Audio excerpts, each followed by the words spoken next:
Mesdames, Messieurs, bonjour, bienvenue si vous nous rejoignez dans ce programme spécial consacré au bilan du FAGAS sur la période de 2020 à 2024. Le FAGAS, le Fonds africain de garantie et de coopération économique, est une organisation internationale financière panafricaine. Face aux défis du développement des économies africaines, l'institution se propose alors comme l'alternative crédible capable donc de révéler l'Afrique et de la positionner sur le bon chemin du développement. Pour parler du bilan du FAGAS ces dernières années, nous recevons justement Dr Ngueto Tiraina Yambay. Monsieur Yambay, bonjour. Bonjour, monsieur Achadé.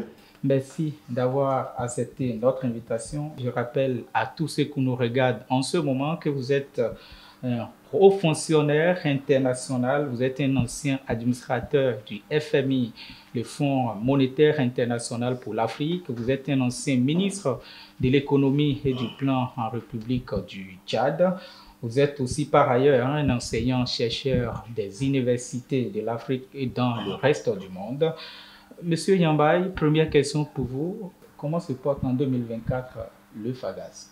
Le Fonds africain de garantie et de coopération économique FAGAS, qui a aujourd'hui 47 ans, parce que créé depuis le 10 février 1977, l'institution se porte bien. Et la vision des pères fondateurs et du directeur général que je suis, ainsi que des instances du FAGAS, c'est d'en faire une institution utile aux économies africaines. C'est-à-dire, en tant qu'institution multilatérale publique, le FAGAS contribue à l'accélération du développement de l'Afrique. Le FAGAS est au service des États, au service des entreprises, au service du système financier et bancaire de l'Afrique. Et aujourd'hui, au regard des résultats exceptionnels et probants, nous travaillons en toute complicité avec les banques et les marchés financiers et le FAGAS se porte très bien. J'ai envie de vous relancer sur cette question. On a eu l'écho sur les médias, les journaux, les télévisions et même certains médias sociaux que le FAGAS, le directeur général que vous êtes, M. Yambay, a été félicité publiquement lors du dernier conseil d'administration du Fonds africain de garantie et de coopération économique. Est-ce que cette félicitation, cette congratulation, pour emprunter, disons, ces concepts anglais, n'est pas le fruit, disons, de tout ce que vous décrivez comme étant la santé du Fonds africain de garantie et de coopération économique? Effectivement, le dernier conseil d'administration du FAGAS qui s'est tenu le 16 juillet 2024, donc le conseil a reconnu les performances et la bonne santé du FAGAS et a félicité son directeur général, son chef de l'exécutif, ainsi que tout le personnel qui l'accompagne. Nous travaillons dans un système de management participatif et la vision que nous avons élaborée en notre sein et soumise à l'adoption du Conseil des gouverneurs, c'est-à-dire que le plan stratégique 2021-2025 a été un plan stratégique très ambitieux, mais aujourd'hui, dans la mise en œuvre, nous avons dépassé de très loin les objectifs fixés. C'est-à-dire qu'aujourd'hui, le FAGAS réalise des résultats exceptionnels, positifs, travaille en très bonne complicité, en intelligence avec tout le système bancaire et financier, parce que nous travaillons dans la transparence et le credo du plan stratégique 2021-2025, c'est la rigueur, la responsabilité et la redevabilité, qui sont les indicateurs de bonne gouvernance. Et la gouvernance du FAGAS a été renforcée dans ce plan stratégique. Et le chef de l'exécutif que je suis a le devoir d'exécuter dans la rigueur ce plan stratégique-là. Et c'est pour ça que le conseil d'administration m'a félicité de cette performance, de la bonne santé et des bons résultats. Quelles sont les grandes réformes que l'équipe du docteur Tiraina Ngueto Yambay a mis en place? Comme j'ai eu à le dire par le passé, la vision et le plan stratégique 2021-2025 a été élaboré par le directeur général lui-même et son personnel. Nous n'avons pas fait appel à des cabinets extérieurs pour venir élaborer ce plan. C'est une première dans l'histoire du FAGAS parce qu'il faut qu'on ait confiance en nous-mêmes. J'ai en face des collaborateurs qui connaissent bien la maison, Pourquoi ne pas les utiliser pour pouvoir... Parce qu'ils connaissent mieux l'institution que quiconque. Alors, en élaborant le plan stratégique, le premier axe est le renforcement de la bonne gouvernance. Certainement parce que nous sommes une institution financière internationale, mais l'argent seul ne suffit pas. Pour fructifier l'argent et amener à restaurer la confiance sur les marchés, parce que le FAGAS est une certification de confiance, il faut qu'on mérite ce label de certification de confiance. Donc, quand la confiance est revenue avec les partenaires, les banques et les marchés financiers et les porteurs de projets, je pense que nous pouvons dérouler très facilement ce plan stratégique. Donc, la réforme était axée sur le renforcement de la gouvernance du FAGAS. Ensuite, le renforcement des capacités du personnel. Là, vous parlez des ressources humaines. Des ressources humaines, absolument, parce que, comme je disais, seul l'argent ne suffit pas. Il faudrait que les ressources humaines en charge de gérer le FAGAS soient on top.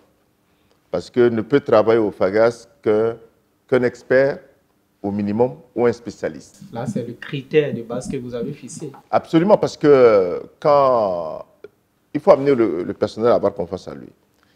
Moi, dans ma philosophie managériale, on peut transformer tout le monde. Les ressources humaines et le capital humain, c'est fondamental. Et quand les règles du jeu sont claires en termes de gouvernance, les responsabilités et les engagements des uns et des autres se font de façon claire. Mais il faudrait que le personnel soit compétent. Et ça, il faudrait que transformer l'institution, rajeunir l'institution pour que demain, la relève soit claire. Donc aujourd'hui, nous travaillons sur un programme spécial de jeunes professionnels et nous avons créé l'Institut du FAGAS à cette fin-là. L'Institut du FAGAS qui est un centre d'excellence chargé de réfléchir, d'anticiper et de faire des recherches-actions pour permettre au FAGAS de mettre en place des nouveaux instruments financiers pour accompagner les États. Le monde change et entraîne tout dans son changement. Nous n'allons pas gouverner et gérer le FAGAS comme l'a fait depuis 1977. Non, le FAGAS a changé. Et au regard des mutations économiques, il y a un problème générationnel et intergénérationnel qu'on doit intégrer. Donc le développement de l'Afrique doit être transversal.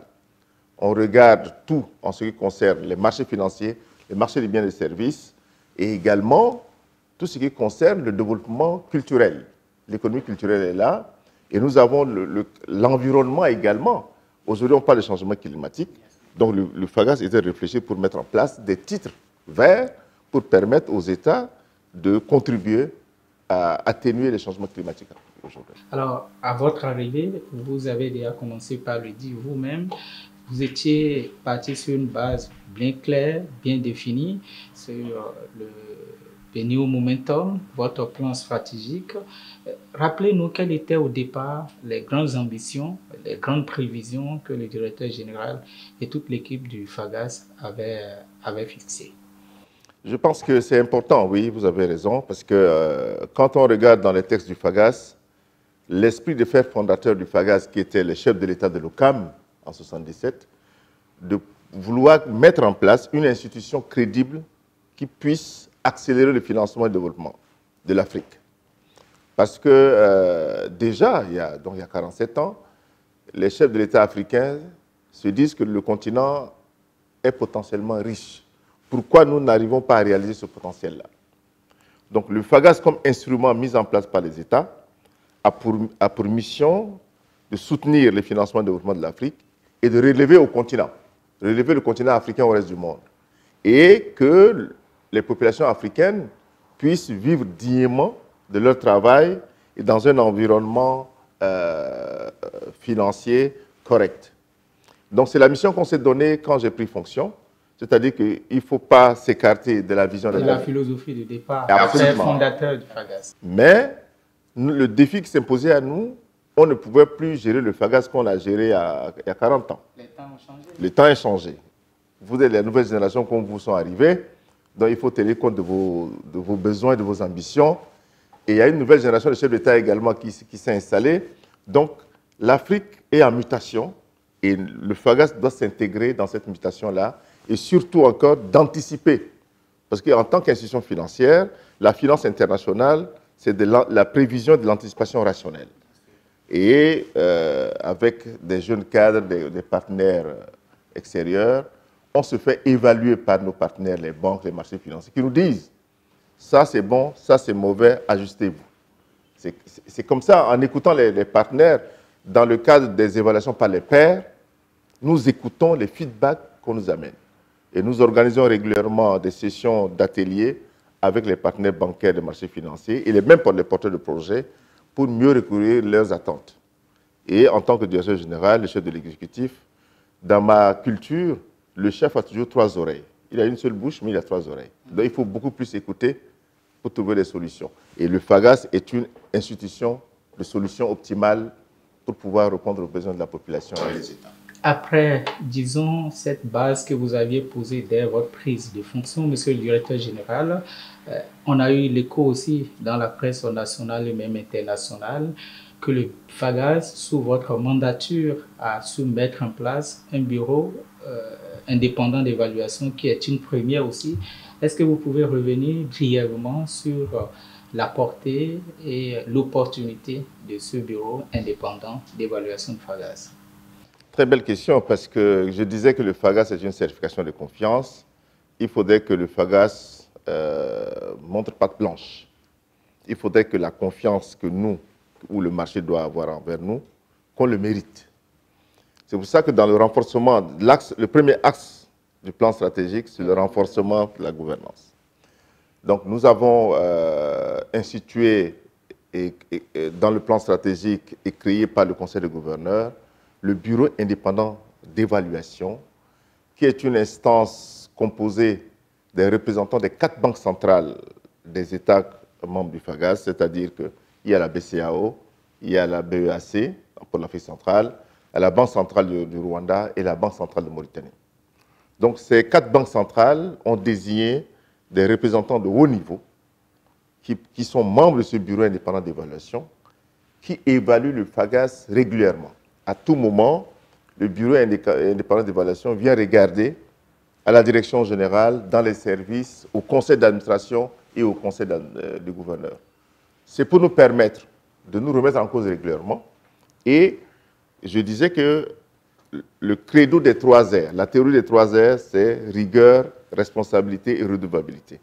Donc chaque partie prenante du FAGAS doit rendre compte. Ou on devait rendre compte, parce que quand même c'est l'argent public, hein. Et nous n'avons pas droit à l'erreur. Moi, j'ai plus de 30 ans d'expérience aujourd'hui. Je pense que c'est ce que j'ai appliqué partout où je passe. Parce qu'il faut être crédible et la réputation et la crédibilité de l'institution en dépend de l'image de son chef. Et surtout quand on vous connaît comme un ancien administrateur du Fonds monétaire international, la reddition de comptes que vous avez ramené ici ne doit pas étonner. Bon, en fait, c'est ce qui se passe au pays de siège, le Bénin. Je crois que le Bénin le fait très bien parce que là, vraiment, j'ai une très bonne admiration pour ce qui se passe ici au Bénin et dans les autres pays membres du FAGAS comme le Rwanda, ainsi de suite. Il faudrait que la nouvelle génération des décideurs africains amène à renforcer la bonne gouvernance et que tout le monde soit redevable. Et je crois que c'est la clé. Et pour nous qui sommes jaloux du continent, parce que jaloux que le continent doit bien se porter. Donc, accompagner le continent dans son développement, c'est de réfléchir. Parce que normalement, la réflexion doit précéder l'action. On ne peut pas agir avant de réfléchir, mais nous devons réfléchir avant de décider et avant d'agir.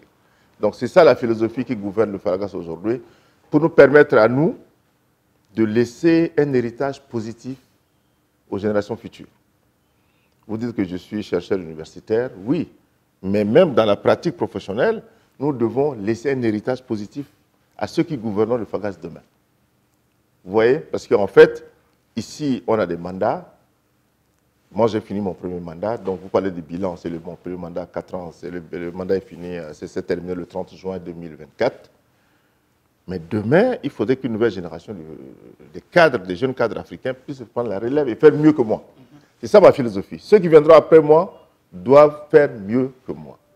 D'accord. Alors justement, parlant donc du bilan, on va parler maintenant de la mise en œuvre de ce plan stratégique 2020-2025 que vous avez sur lequel vous avez travaillé vous avez obtenu justement des résultats. Mais avant de parler des résultats, de façon globale, à combien estimez-vous, disons, l'exécution de ce New Momentum, le nouveau plan stratégique du FAGAS?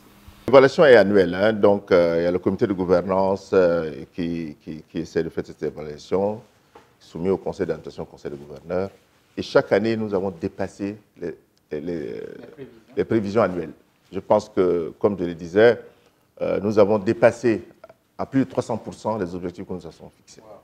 Nous avons revu même les objectifs parce que, et c'est vrai, la personnalité du chef de l'exécutif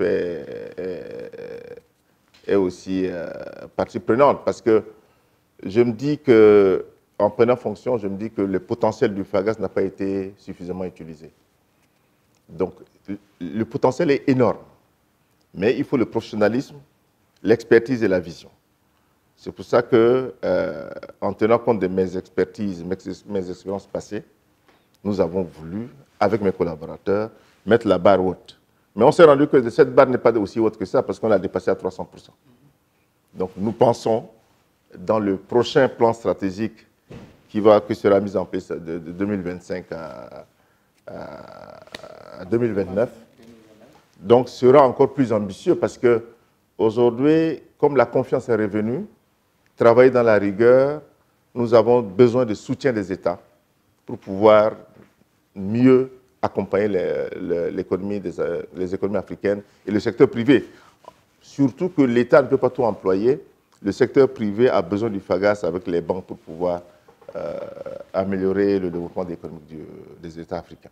D'accord. Monsieur le directeur général du FAGAS, ces réalisations ont certainement engrangé, disons, des résultats, mais aussi des impacts concrets qu'on peut toucher demain. Parlez-nous un peu de ces résultats que vous avez obtenus en termes de chiffres, en termes de bilan sur, disons, la mandature Yambaye, s'il faut l'appeler comme ça. C'est en fait le niveau des activités quadruplé, si vous voulez. Parce qu'en fait, avec l'accompagnement des garanties du FAGAS, le FAGAS a mis en place également des nouveaux instruments financiers. Donc, il n'y a pas que la garantie. Il y a le renforcement des capacités des acteurs. Il y a la mobilisation des ressources qui nous ont permis d'accroître l'activité du FAGAS. Aujourd'hui, la demande est très forte. De la part des États ou des entreprises? Des États et des entreprises. En fait, nous faisons également des conseils. Parce qu'en fait, l'expertise aussi se vend. Donc, nous accompagnons les États, le secteur privé, les chambres de commerce, les chambres d'agriculture, avec lesquels on a signé des partenariats. Mémorandum. Nous avons également des partenaires internationaux. Aujourd'hui, le FAGAS entre dans la notation internationale, comme une institution financière internationale.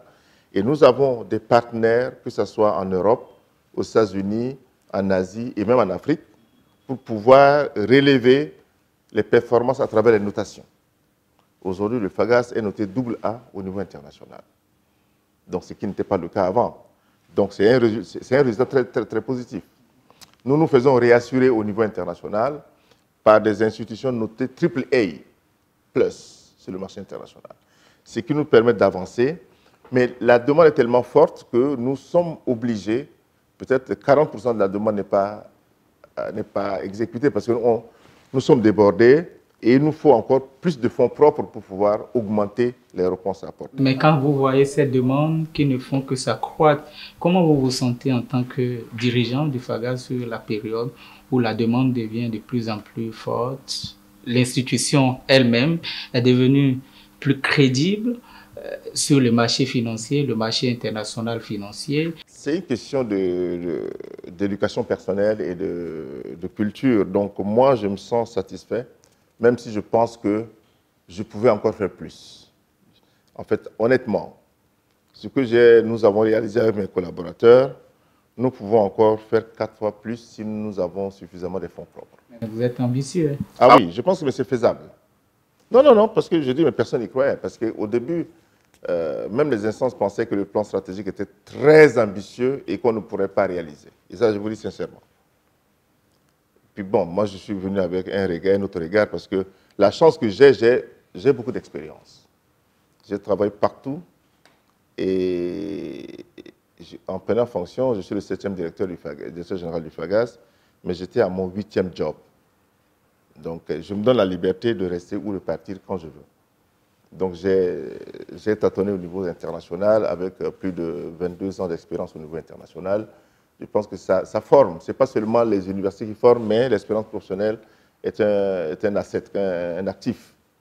Donc, il y a des conditions préalables ou les conditions nécessaires et suffisantes pour que le FAGAS... Parce que le FAGAS est une institution panafricaine, internationale et panafricaine. Nous devons couvrir encore d'autres États. Nous avons aujourd'hui 14 États, mais nous devons aller plus loin. Avant de revenir sur le volet coopération, parce qu'on vous a vu aussi signer beaucoup d'accords, beaucoup de mémorandums d'entente avec les États, les privés, mais aussi même parfois avec des organisations internationales de l'Afrique.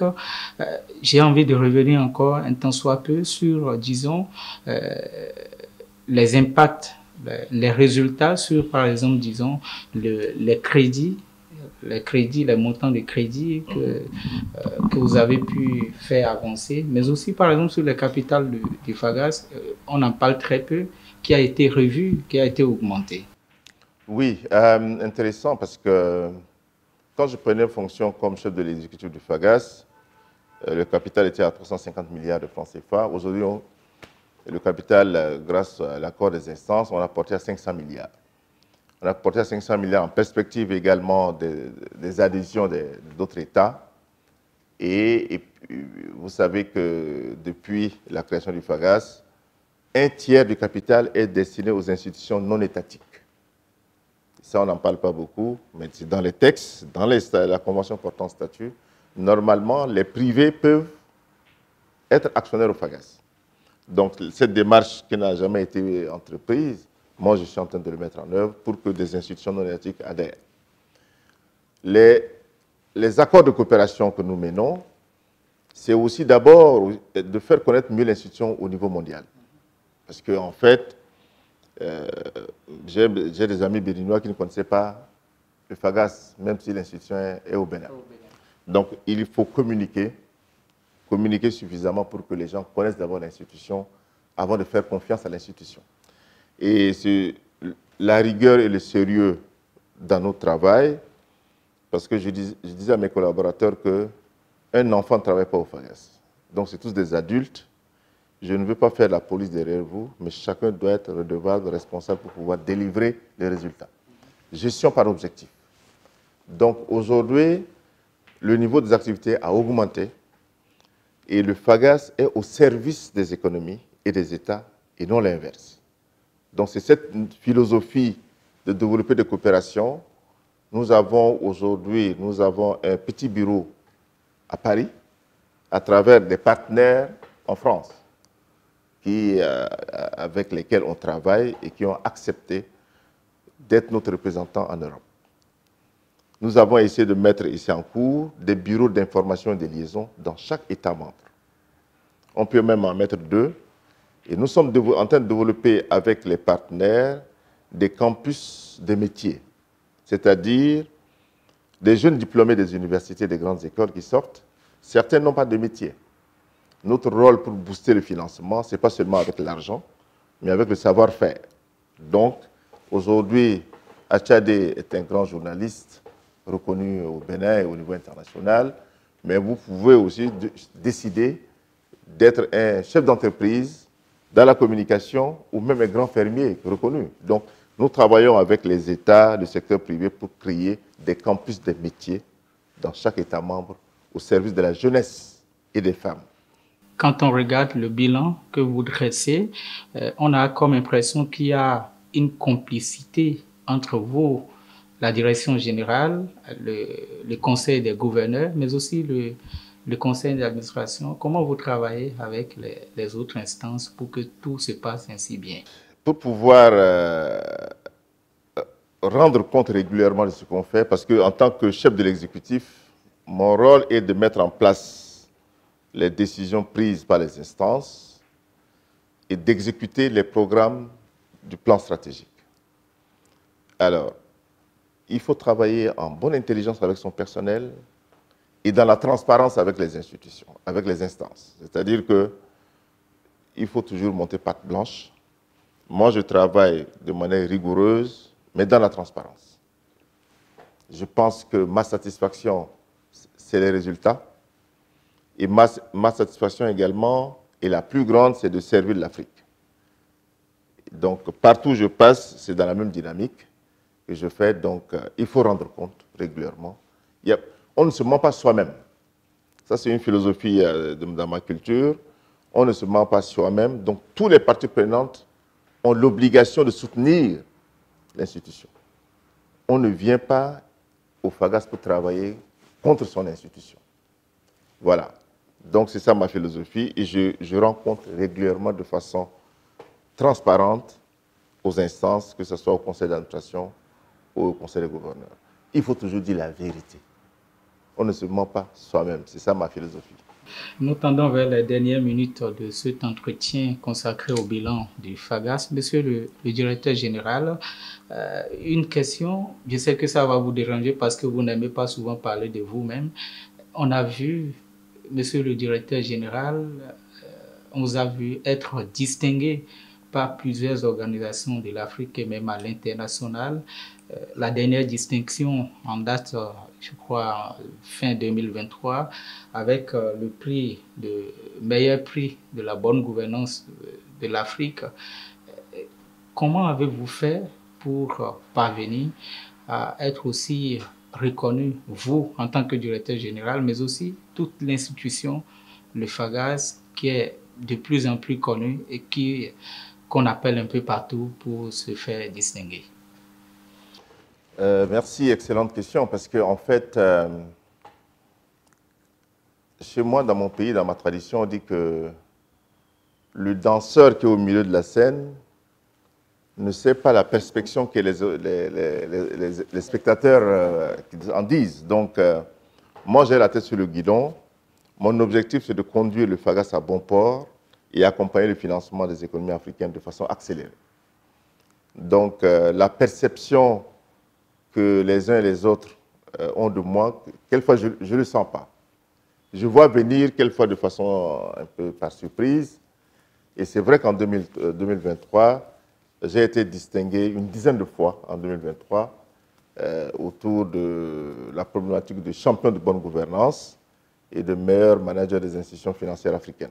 Donc, il y en a plusieurs. Mais généralement, c'est mes services qui reçoivent les courriers ou les propositions. Mais il y en a donc, je ne suis pas disponible. Je n'ai pas tout pris parce que je ne pouvais pas être tout à la fois. C'est une reconnaissance. C'est une reconnaissance comme le conseil des gouverneurs et le conseil d'administration reconnaissent en moi le travail que je suis en train de faire. Mais c'est également une reconnaissance des institutions partenaires, et beaucoup sont des institutions partenaires ou des journalistes comme vous. Parce que dans ces distinctions, il y a des ONG, il y a des institutions comme en Italie, et il y a aussi la presse. La presse est plus informée que moi-même de ce que je fais. Donc, et en décembre à Dakar, j'ai été primé l'Africain de l'année et champion de la bonne gouvernance par Africom Media, qui est un groupe de presse. Donc, aussi par des institutions des marchés financiers qui reconnaissent le travail que je suis en train d'abattre. Mais en fait, je me dis que moi, je suis un leader en fin de carrière. C'est-à-dire que je ne suis pas un jeune comme vous. Ce que je fais, c'est que j'ai beaucoup d'expérience, je peux encore en faire davantage. Donc, aujourd'hui, je suis, par exemple, le Bénin, je suis commandeur de l'Ordre national du Bénin, pour un pays que j'ai toujours admiré, et puis avec fierté, je sers aujourd'hui. Donc, les distinctions, j'en ai eu beaucoup avant d'être au FAGAS et pendant. Pour l'année 2023, c'était une dizaine de distinctions et des prix que j'ai reçus. Quels sont les échos qui vous parviennent le plus souvent quand on apprend votre nom dans la presse nationale, internationale, avec autant de distinctions pour vous seul et à votre institution, le FAGAS? Vous savez, aujourd'hui, avec les réseaux sociaux, le monde est devenu un village planétaire. Donc, les informations vont de partout. Et effectivement, je reçois des feedbacks. Et j'ai des amis aux États-Unis qui me disent que quand je prenais fonction, M. Yamba était plus connu que le FAGAS. Je ne savais pas. Donc, bon, toujours les réseaux sociaux, parce qu'il faut y avoir les statistiques. Donc, voilà. Mais je ne fais que mon travail pour pouvoir, pour le bien de l'humanité, servir la nation, ou servir les nations et servir l'humanité. C'est le credo que je me suis donné pour pouvoir accomplir mon passage sur la terre. Je n'ai pas d'autres ambitions, donc je pense que je peux mourir tranquille pour avoir réalisé mon rêve pour le FAGAS. Et puis demain, continuer à encadrer les jeunes, parce qu'il ne faut pas s'éterniser à une fonction trop longtemps. Moi, j'ai horreur du mimétisme et j'ai horreur de la redondance. Je me verrai bien demain grand fermier au nord du Bénin ou chez moi à Porto. Donc certainement au Tchad, mais demain on se verra comme un grand fermier. Et ça, j'aime la nature. Une toute dernière question pour vous, pour conclure cet entretien, Monsieur Yambaye. Comment entrevoyez-vous l'avenir du Fonds africain de garantie et de coopération économique? Les perspectives, le FAGAS de demain, comment vous regardez ça? Excellente question, parce qu'en fait, comme le FAGAS se porte bien aujourd'hui, les perspectives que je suis en train d'entrevoir seront meilleures encore, parce qu'aujourd'hui, nous avons 7 États qui veulent adhérer au FAGAS, donc des pays anglophones, hein, parce que, bon, on est resté entre nous francophones pendant longtemps, donc ils vont adhérer au FAGAS, et des institutions internationales également.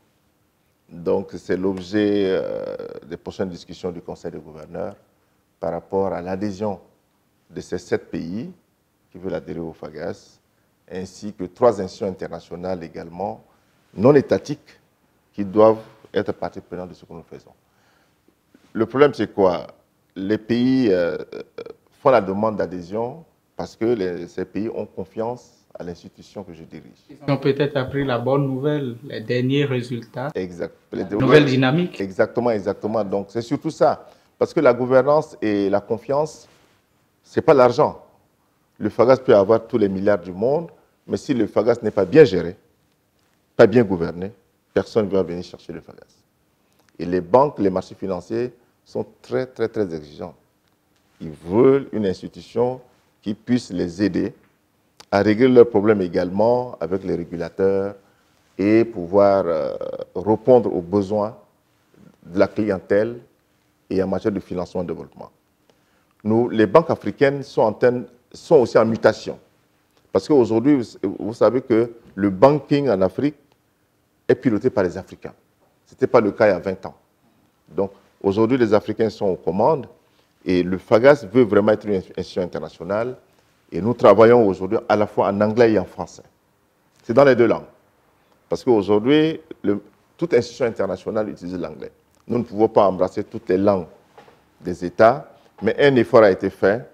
Nous avons instauré, depuis que je suis là, l'anglais comme langue de travail autant que le français. Donc, tout le personnel suit des cours intensifs en anglais pour que le FAGAS, à tout moment, n'importe quel directeur ou chef de division peut représenter le FAGAS sans complexe et discuter avec les partenaires anglo-saxons. Docteur Ngueto Yambaye, vous êtes le directeur général du Fonds africain de garantie et de coopération économique. Vous êtes un ancien administrateur du Fonds monétaire international, FMI. Vous êtes un ancien ministre au Tchad. Vous êtes aussi, par ailleurs, un enseignant-chercheur des universités. Ce fut un plaisir pour nous de vous avoir reçu pour cet entretien bilan du FAGAS sur la période, je le précise, 2020 à 2024. Mesdames, Messieurs, c'est la fin de cet entretien spécial consacré au bilan du Fonds africain de garantie et de coopération économique, le FAGAS. Merci de votre fidélité. À très bientôt.